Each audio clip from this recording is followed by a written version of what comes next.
Bismillahirrahmanirrahim. Assalamualaikum warahmatullahi wabarakatuh. Alhamdulillahirrabbilalamin.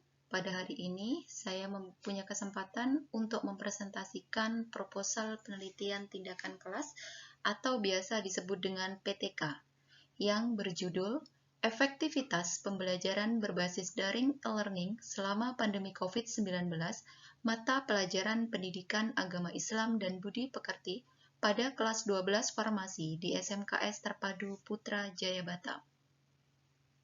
Latar belakang masalah yang pertama, akibat dari pandemi COVID-19 membuat pemerintah mengeluarkan kebijakan baru demi menghentikan penyebaran COVID-19, yaitu mengimplementasikan ajakan masyarakat untuk melaksanakan physical distancing atau memberi jarak dengan orang lain sejauh 1 meter dan menghindari kerumunan dan berbagai acara pertemuan yang menimbulkan perkumpulan.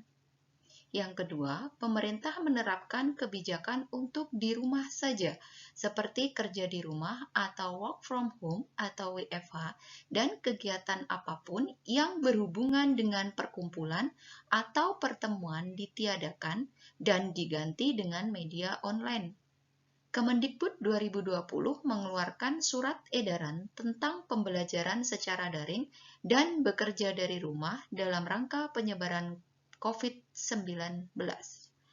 Isi dari surat ini salah satunya adalah meliburkan kegiatan belajar mengajar dan mengganti dengan pembelajaran berbasis jaringan daring via e-learning yang dapat digunakan berbagai instansi pendidikan.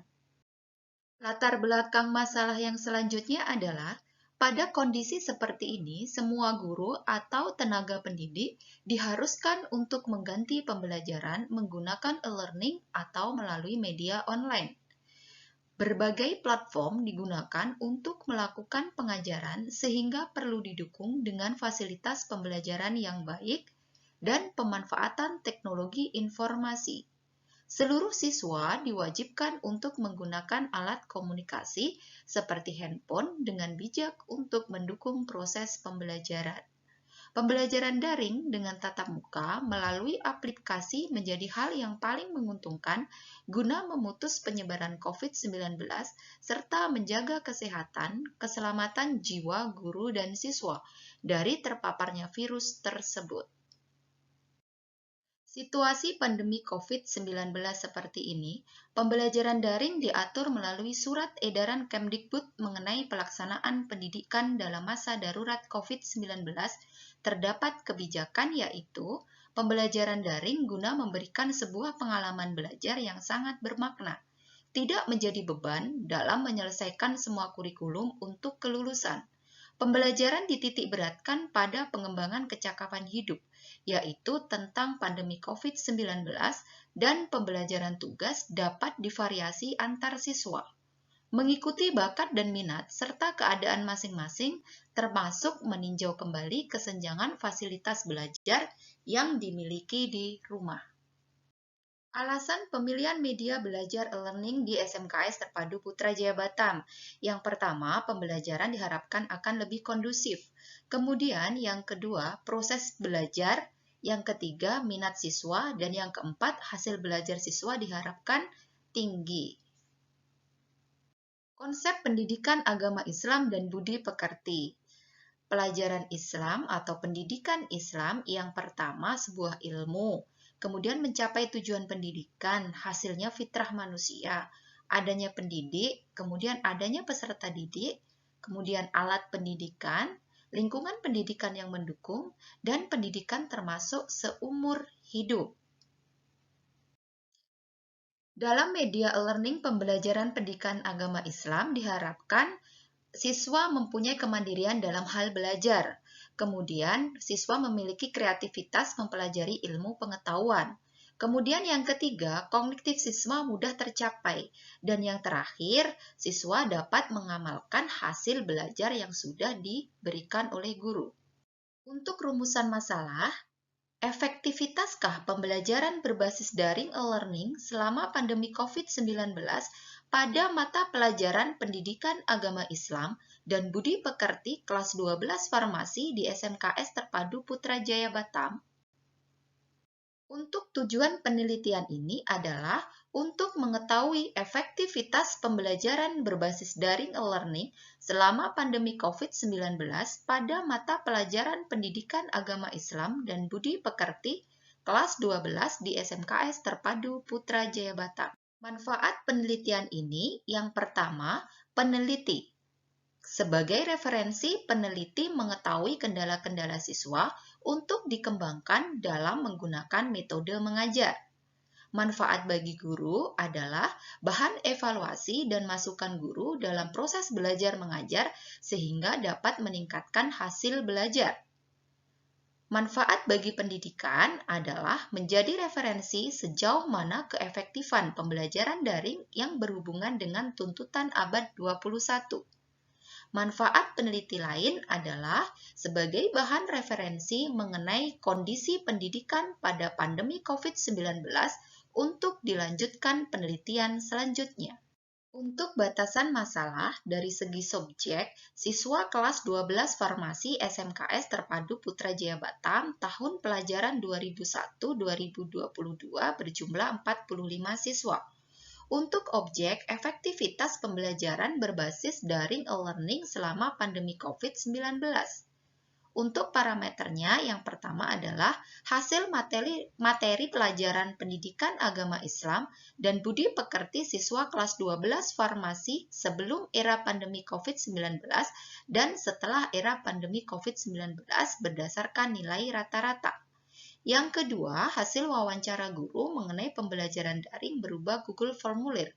Yang ketiga, hasil dokumentasi. Definisi operasional. Yang pertama, efektivitas. Menurut Hidayat, efektivitas adalah suatu ukuran yang menyatakan seberapa jauh target kuantitas, kualitas, dan waktu telah tercapai, di mana makin besar presentase target yang dipakai, makin tinggi efektivitasnya. Sedangkan Handoko menjelaskan bahwa efektivitas merupakan kemampuan untuk memilih tujuan yang tepat atau peralatan yang tepat untuk pencapaian tujuan yang ditetapkan. Efektivitas tingkat kemampuan untuk mencapai tujuan dengan tepat dan baik. Pembelajaran. Pembelajaran adalah kegiatan yang dilakukan oleh guru secara terprogram dalam desain instruksional yang menciptakan proses interaksi antara sesama peserta didik, guru dengan peserta didik, dan dengan sumber belajar.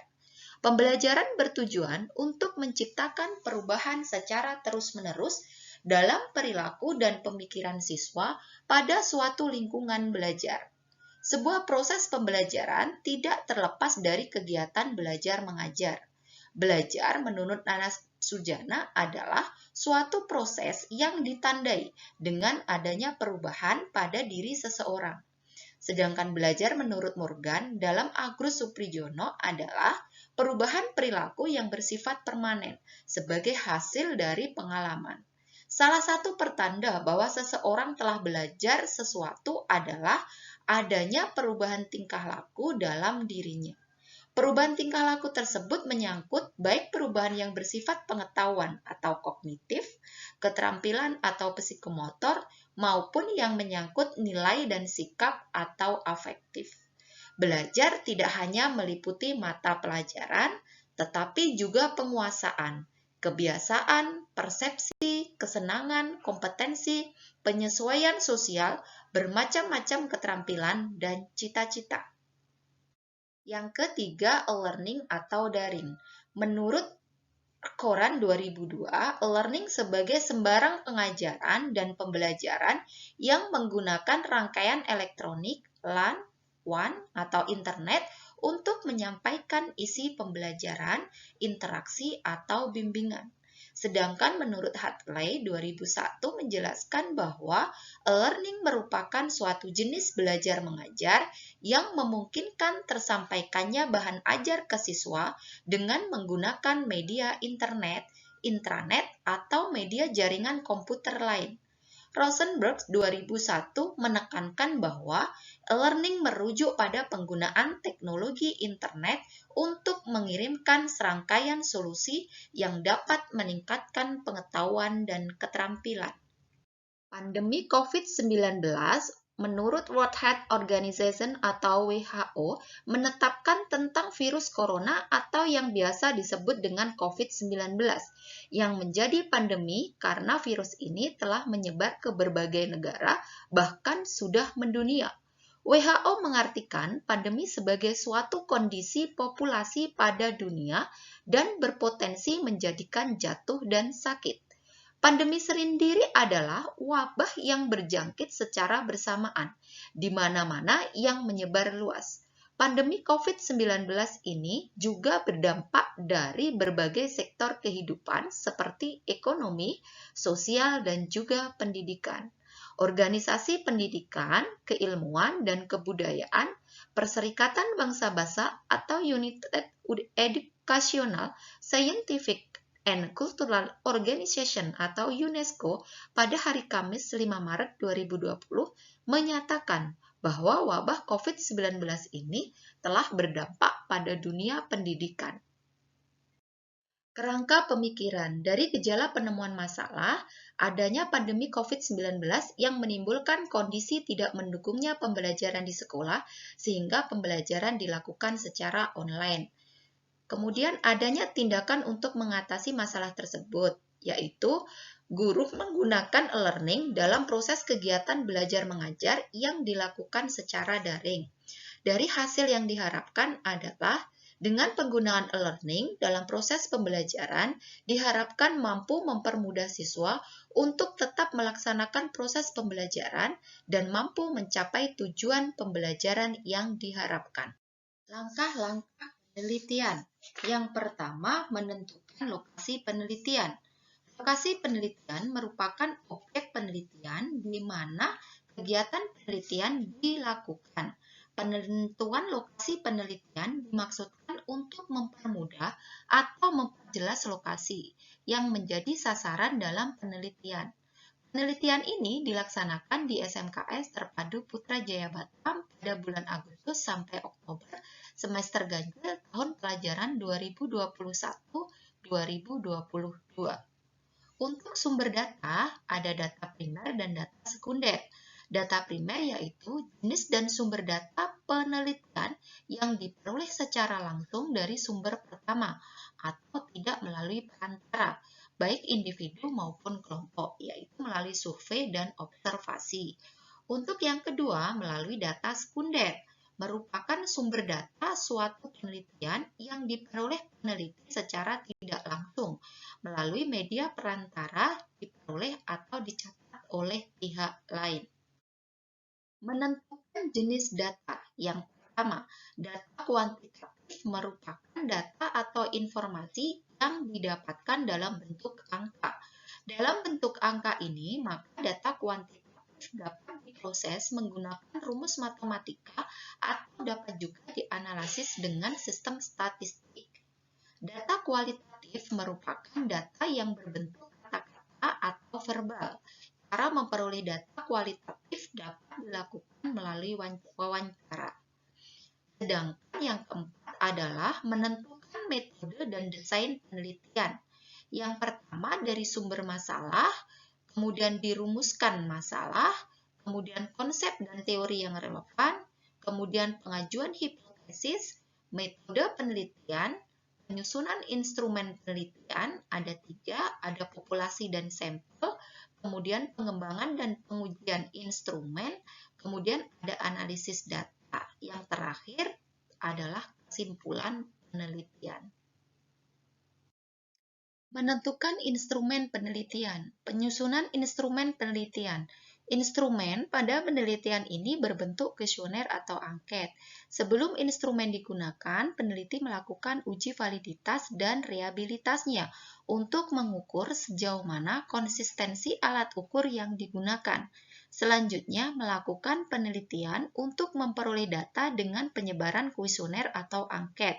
Setelah data terkumpul, maka selanjutnya dianalisis dengan melakukan pengolahan dan penggunaan rumus statistik tertentu untuk menjawab rumusan masalah dan hipotesis yang telah diajukan.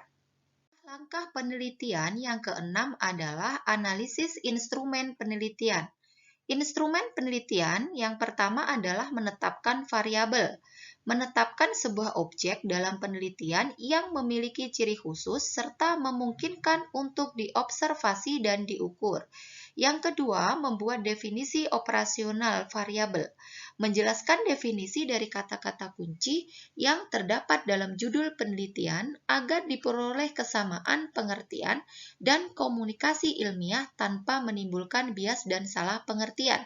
Yang ketiga, menyusun kisi-kisi instrumen. Kisi-kisi instrumen diambil dari silabus kelas 12 semester ganjil mata pelajaran pendidikan agama Islam dan budi pekerti.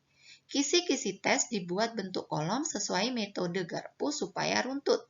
Dipaparkan dari hal yang lebih luas pengertiannya ke hal yang lebih sempit maknanya. Yang keempat, menyusun instrumen yang digunakan dalam penelitian ini adalah soal tes pilihan ganda. Soal tes disusun berdasarkan 10 komponen. Indikator pencapaian yang terdapat pada silabus kelas 12 semester ganjil mata pelajaran pendidikan agama Islam dan budi pekerti. Macam tes dibuat dari yang mudah ke yang sulit untuk dapat menerapkan pemahaman yang runtut. Tipe soal tes meliputi klasifikasi pemahaman hafalan dan penerapan. Yang kedua, uji coba instrumen. Validitas. Menurut Suharsimi Arikunto, validitas adalah tingkat kevalidan atau suatu instrumen. Instrumen yang valid adalah instrumen yang mampu mengukur apa yang seharusnya diukur. Suatu instrumen yang valid atau sahih mempunyai validitas tinggi. Sebaliknya, instrumen yang kurang valid berarti memiliki validitas rendah. Yang kedua, uji reliabilitas dilakukan untuk memperoleh gambaran keajekan suatu instrumen penelitian yang akan digunakan sebagai alat pengumpul data. Reliabilitas berhubungan dengan masalah kepercayaan. Suatu tes dapat dikatakan mempunyai taraf kepercayaan yang tinggi jika tes tersebut dapat memberikan hasil yang tetap.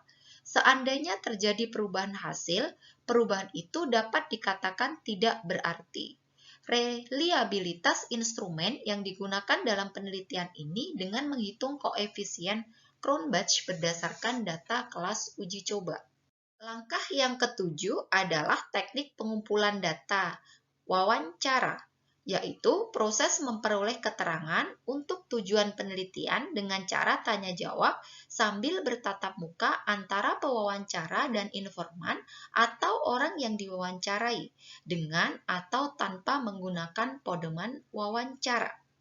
Observasi. Menurut Hasan, observasi ialah pemilihan, pengubahan, pencatatan, dan pengodean serangkaian perilaku dan suasana yang berkenaan dengan organisasi sesuai dengan tujuan-tujuan empiris.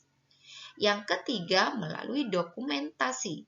Menurut Zaman Satori dan Aan Komariah adalah pengumpulan dokumen dan data-data yang diperlukan dalam permasalahan penelitian lalu ditelaah secara intens sehingga dapat mendukung dan menambah kepercayaan dan pembuktian suatu kejadian. Langkah yang kedelapan adalah analisis data. Analisis data dimulai dengan menelaah seluruh data yang tersedia dari berbagai sumber atau responden yang ditetapkan sebelumnya. Analisis data merupakan proses penyederhanaan data ke dalam bentuk yang lebih mudah dibaca dan diinterpretasikan. Analisis data bertujuan untuk menjawab tujuan, pertanyaan, hipotesis penelitian. Adapun langkah-langkah yang digunakan dalam penelitian ini adalah sebagai berikut. Yang pertama adalah seleksi data. Langkah ini yang dilakukan peneliti yaitu memeriksa dan menyeleksi data yang terkumpul dari responden di lapangan. Hal ini penting dilakukan untuk meyakinkan bahwa data-data yang telah terkumpul memenuhi syarat untuk diolah lebih lanjut.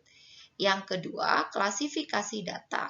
Setelah langkah seleksi angket, kemudian langkah selanjutnya peneliti mengklasifikasikan data berdasarkan variabel penelitian untuk variabel X dan Y sesuai dengan sampel penelitian. Kemudian dilakukan pemberian skor pada setiap alternatif jawaban sesuai dengan kriteria yang telah ditentukan dengan menggunakan skala Likert. Daftar pustaka. Yang pertama ada Zakia Derajat, yaitu tentang ilmu pendidikan Islam, cetakan kedua Jakarta Bumi Aksara 1992. Kemudian ada Ahmad Arifin Zainal, 2012, perencanaan pembelajaran dari desain sampai implementasi.